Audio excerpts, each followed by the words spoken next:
again, I'd much prefer to come out of school now with the opportunities available than back in the late 80s. Why do you think so many people have a hard time matching that enthusiasm in legacy? Well, I think that, I think we smack talk journalism as a general rule. Oh, people in the media aren't trustworthy, and, this business is just so depressing. Everybody's laying people off, and consolidation, and, it's just, there's no money to be made if you're a journalist. And I just think that's crazy. I mean, I think that, there are good people and bad people. I don't mean good in the moral sense. I mean good and bad in the fact that there are talented people and there are untalented people. Talented people can make advances professionally and can do meaningful work in bad times. Untalented people can sometimes stumble into success in good times, but mostly untalented people get rewarded in a negative sense for their lack of talent, right? I mean, untalented people are untalented, and eventually they disappear from the scene, you hope. But I think smart people have an opportunity even when times are bad. And I think that we have a tendency to lower people's expectations, to talk badly about the business that we're in. The world is, we had the Texas Tribune Festival this weekend. We had a long conversation. Among the conversations we had was one about the 2016 presidential race. And Dave Weigel from the Washington Post, among the many memorable things he said, he was talking about how, generally speaking, the electorate hates the media. He said, I'll go to a Donald Trump rally to cover a Donald Trump rally, and he'll point at the audience, and he'll point up to the media covering the rally, and he'll point back at the audience, and the audience will spontaneously boo. That basically we're the fall guys, the media, for everything. Any problem that exists, well, it's the press's fault. And I think that we have a tendency to lean into that narrative, and I think the result of that is, just like going into government, where we smack talk government in public service, I think we're telling a generation of kids, well, this is not a thing you want to do. This is not a business you want to go in. Because the people who go in this business are clowns, and they're creepy, and they're untrustworthy, and I just think that's crazy. We perform a public service as journalists. We're in the education business. We're in the engagement business. We're in the community uplift business. We give people the means in journalism, and particularly the kind of journalism we do, we give people the means to be more thoughtful, productive, and engaged citizens. And I love that part of the job that we do. The public service mission of the Tribune and of organizations like it is the thing that really gets me going, because I look around and I see a bunch of people who don't know what's going on in the world. And these things that are happening, flying around their heads, matter. And we can talk a little bit more about the work of the Tribune as we go along, but I really think that, for people to be their best selves, it requires a certain level of understanding about the world around them, information, and that information is provided by people in our business. And I think there's an incredibly noble aspect to going into journalism that we don't talk about often enough or loud enough. And so I wish that people understood that you have the marriage of opportunity created by this chaos and mission, in a broad sense, that journalism has always had, and maybe never more needed than now. And I just think it's a great time to do this. All right, so talking about that noble mission and getting into the Tribune's work, you've said in the past that one of your biggest fears for the Tribune is slipping into that kind of the old way of thinking or the old way of doing things. So how, do you think you've prevented that? How do you build that into your business? Yeah, I think I'm less worried about that now than I might have been at the time. That I don't doubt that I said that at one point, and I think I certainly believe that I believed that in the first couple of years, because it's one thing to stand up on the first day or in the first year and say, we're going to continue to take advantage of every opportunity to innovate and, new, point forward. It's all about the future.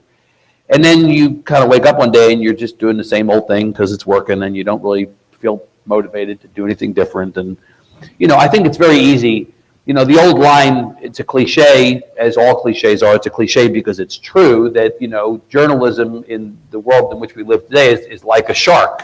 If a shark doesn't keep moving forward, it dies. And I think journalism has a tendency to be very self-satisfied very quickly. People go, oh, we introduced this new feature to our website. Now let's all go on vacation for 6 months. Or, oh, we won this award. Well, that must mean that we're doing amazing work. Now let's all kind of, hang out. I think that there's an aspect to this business these days that is, and I've said this about how I feel about the work that I do particularly, but I think it applies to the industry. I've said many times, I feel like Indiana Jones outrunning the boulder. If I look away for a second, I'm going to get run over. And I think that that's kind of journalism in the modern era, that we all are like Indiana Jones outrunning the boulder. There is a forward progress and a forward motion that can really be overwhelming if you're not out ahead of it. And it can literally run you over. I think in the last couple of years, we have figured out that baked into the DNA of this operation is a desire to constantly top whatever the last thing we did is. I mean, here is the website, right now. This story at the very top of the page is a project that the team at the Tribune worked on for months and months. It's an immersive multimedia experience. The narrative basically is a conventional narrative. The private space industry, Jeff Bezos, the Amazon founder, funding the project in Van Horn, and Elon Musk, the Tesla founder, funding the SpaceX program down at Boca Chica Beach near Brownsville. We could have told the story as a conventional story, but they said, we want to continue to push the envelope. We want to continue to innovate. So we're going to do something we've never done. We're going to do a completely immersive, multimedia, cross-platform telling of this story. This has become commonplace, which is weird to say, because obviously it's not commonplace, but it's become commonplace. The approach has become commonplace in our office. The culture of our office is a culture of innovation.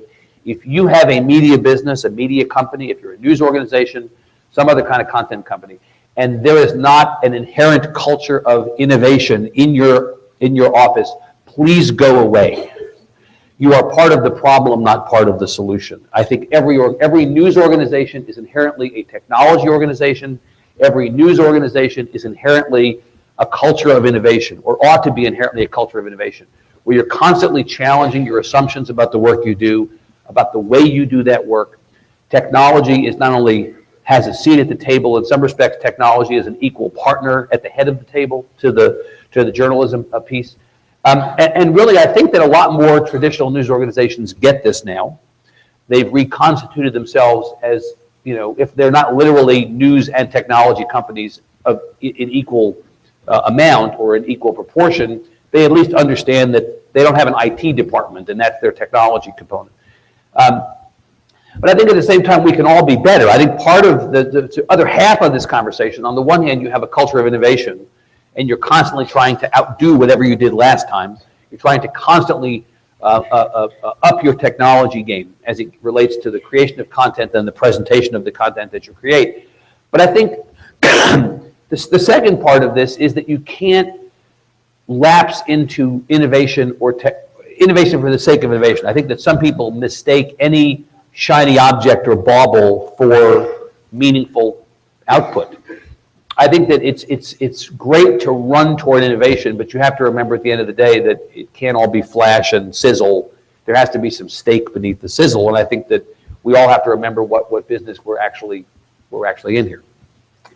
So when you're talking about avoiding the innovation or the sizzle for sizzle's sake, Yep. How do you guys decide what kinds of stories need that immersive packaging? Do you think every story would benefit from that? No, I don't. I think it's a subjective decision. I think that, the trick here is allowing yourself to have that conversation. And I think that in every case, we have that conversation. If we approach covering a legislative session, there's a very conventional way since the beginning of time that news organizations have covered legislative sessions. You send a bunch of reporters up to the Capitol, you get credentialed, you interview people, both members of the legislature and their staffs, issue experts, the lobby, and you prepare in advance of a session. Here are the issues that are going to be the issues in play. Then we're going to cover the actual business of the legislature. We're going to tell the story of what happened along the way. You might focus on certain issues as a narrative thread through in the case of Texas, 140 days, but you're mostly going to do daily coverage of it. And then at the end of it, you say, okay, here's what happened. I don't think that's enough these days because, number one, there are plenty of places to go get that kind of coverage. There's nothing differentiated about your coverage if that's how you approach it. But the second thing is, and it really relates, I think, to a very key difference today versus 5 or 10 years ago. The news consumer, the media consumer, has higher expectations than ever before. And that really expands beyond the news consumer to essentially all of us out in the world. We all consume media in a different way. We consume media on different devices at different times.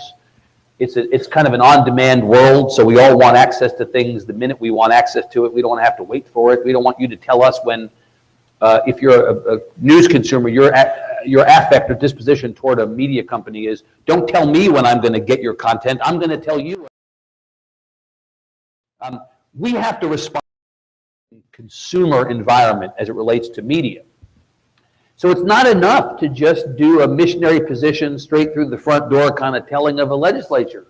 It's just not. It's not enough. People don't want just boring old journalism. They want something that brings this stuff to life. They want to basically break down the wall between themselves and the content. They want to be able to muck with it. They want to be able to interact with it. They want to be able to play around with the order and with what they're getting when.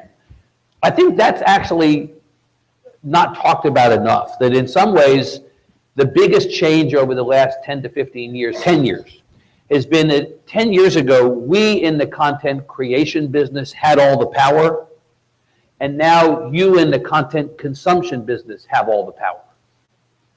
Think about that. We used to be the ones who set the terms of our relationship. The fundamental difference is you all set the terms of our relationship, and we're the ones who are in the position of having to respond and anticipate what it is you want. And so not everything requires the approach that we took here. But you know what? Any opportunity that we have to tell a big story, an important story, and really, after all, telling the story is a Pyrrhic victory if there's not an audience that actually is told the story, right? We could put a story out there, and if nobody reads it, it's a Pyrrhic victory. Right. If we really want to build audience and build engagement, then we are obligated to look for ways to get that audience to stand up and take notice. This is the most competitive media environment we've ever known in our lifetimes. We are all given more opportunities to consume more content, really high nutrition, quality content, and just out and out crap, everything along the continuum. We have that stuff flying at us all the time on a whole host of devices. More ways to consume content than has ever been the case in the entire world, right, that is right now. We need to differentiate ourselves, to get ourselves up out of the pack. And so an approach like this is not only great from an innovation standpoint, but it's also just good business, like good for business. And so I think, not every story demands this set of tools behind it. But at the same time, if you're thinking in every case like this, are there tools I can deploy to make this more interesting, more compelling content, then I think you're missing the opportunity, and it's a waste. It's a waste. There's just no point in doing it.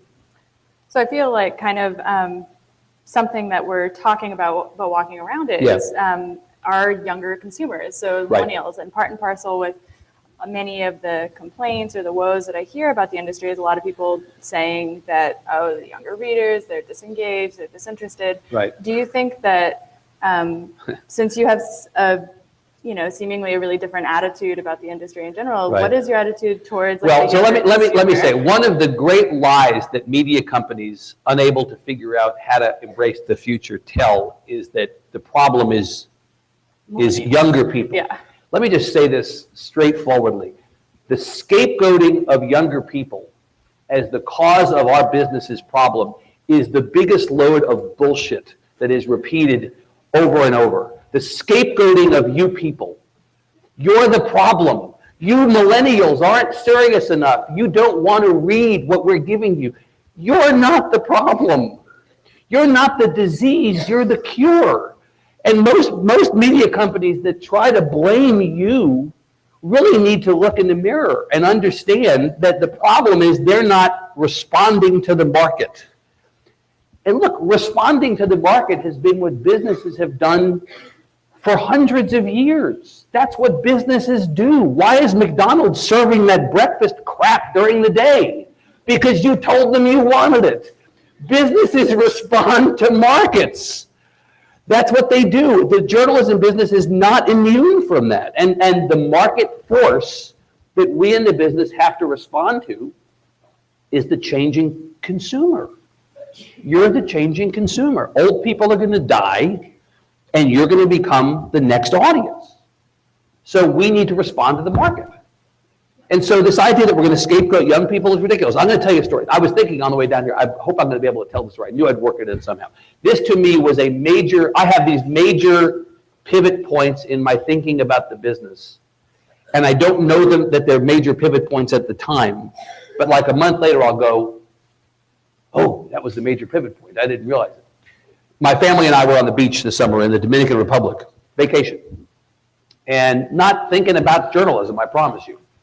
And we were staying at a place, walking from the place we were staying to the beach. And I have a daughter who's a freshman at UCLA, who's 18, about to be 19. And I have a son who is 14, about to be 15, who's a freshman in high school. And, you know, his mom, her mom, my wife, and I are both really interested in the world. We talk about politics.